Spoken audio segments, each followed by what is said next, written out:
Сәлем, менің арнама қош келдіңіздер. Видеоны соңына дейін қарауды ұмытпаңыздар. Егер видеоларым ұнаса, лайк басып, тіркеліп, қоңыраушаны басып қоюды ұмытпаңыздар. Бүгін мен сіздерге сабақтағы бірнеше ойынның түрлерімен таныстырамын. Сұрақ-жауап ойыны. Ойынның мақсаты сұрақтарға дұрыс әрі тез жауап беруге дағдыландыру.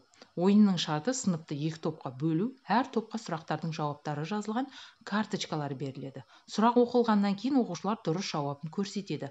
Қай топтың дұрыс жауаптары көп болса, сол топ жеңеді. Сұрақты кез келген пәнге, сол күнгі өтілген сабақ тақырыбына байланысты алсаңыздар болады.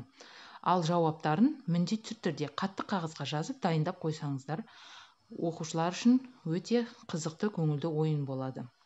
Сұрақ оқылғаннан кейін қолдарындағы жауаптарды тезде жылдам тауып, бірінші болып көрсеткен топ немесе оқушы жеңіске жетеді. Келесі соңы кім ойыны.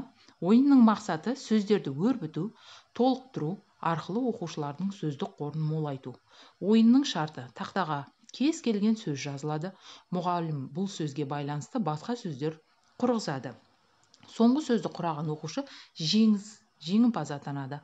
Ойынды жүргізу тәртібі: тақтаға бірінші болып шыққан оқушы жаз деп жазатын болса, ал келесі оқушылар соған мәндес сөздер жазу керек. Ыстық, жазғы, каникул, тамыз деген сынды. Аукцион ойыны.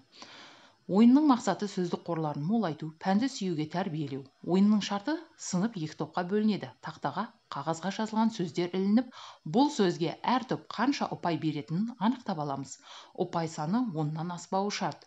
Ең көп ұпай берген топқа сөзді ашып, оның дұрыс аудармасын сұрау. Егер командада дұрыс жауап берсе, берілген ұпайлар команданың қорына көшеді. Дұрыс жауап бермесе, ұпай екінші командаға көшеді. Ең көп ұпай жинаған топ жеңіске жетеді. Оқушылар үшін өте қызықты ойын. Келесі ойын футбол ойыны. Ойынның ережесі: сынып оқушылары қатарымен екі топқа бөлінеді. Тақта алдына екі магниттік тақта немесе қақпа суретін ілуге болады. Әр командадан бір оқушы шығып, допты қақпаға кіргізуі шарт. Ал доптың артында сұрақтар, есептер, логикалық тапсырмалар, жұмбақтар, тағы басқа да тапсырмалар болады. Егер доптың артындағы мысалды шығара алса, белгілеп салынған мысалдар, яғни жауаптар гол болып саналады. Кіргізген доп сандары саналып, жеңген команда айтылады. Келесі ойын кім көп біледі ойыны.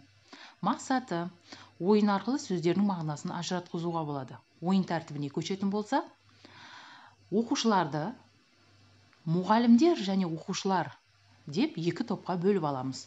Мұғалімдер әртүрлі мағынасы бар сөздерді айтады, ал оқушылар сол сөздердің мағынасын түсіндіреді. Мұғалімдер мен оқушылар өз рөлдерін ауыстырып отыруға болады. Мәселен, ара деген сөз айтылатын болса, ара жәндік және ара құрал екенін айтады. Алма дейтін болса, алманың жеміс және алманың қимыл әрекетін айтып, ойын осылайша жалғасын табады. Жоғалған әріптер ойыны. Ойынның мақсаты: оқушыларды сауатты жазуға дағдыландырады, тапқырлыққа үйретеді, қазақ тіліне тән дыбыстарды қайталау. Ойынның шарты: сынып екі топқа бөлінеді. Әр топқа кей әріптері қалдырылған, түсіп қалған сөздер жазылған қима қағаздар тарату.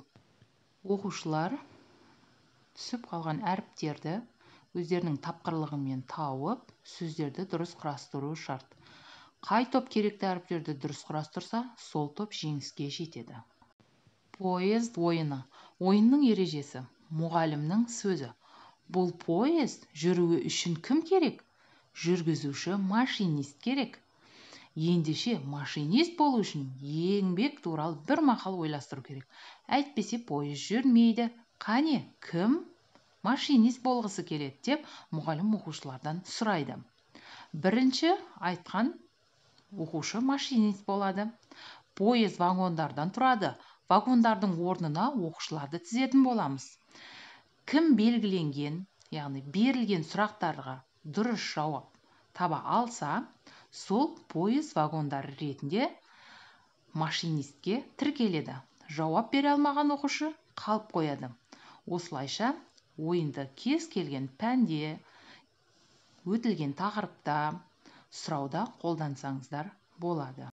Келесі ойын Қожанасыр қоржыны ойыны. Ойынның мақсаты оқушылардың логикалық ойлау қабілеттерін дамыту, қазақ тіліне деген қызығушылықтарын арттыру. Ойынның шарты: тақтаға қоржын ілінеді.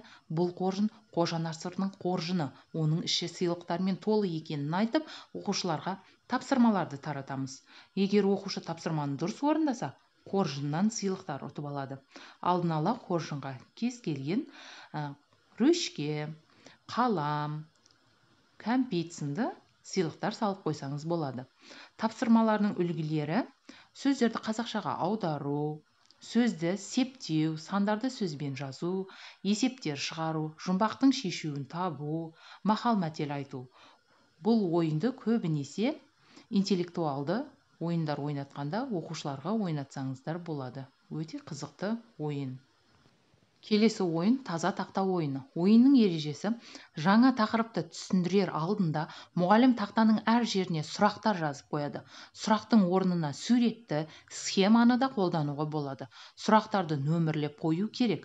Мұғалім сабақ түсіндіре бастағанда оқушылардан жазылған сұрақтардың жауаптарын сұрайды. Егер жауабы дайын болса, ол сұрақ тақтадан өшіріледі. Ойынның мақсаты: сабақтың аяғына дейін барлық жазылған сұрақтарға жауап беру керек.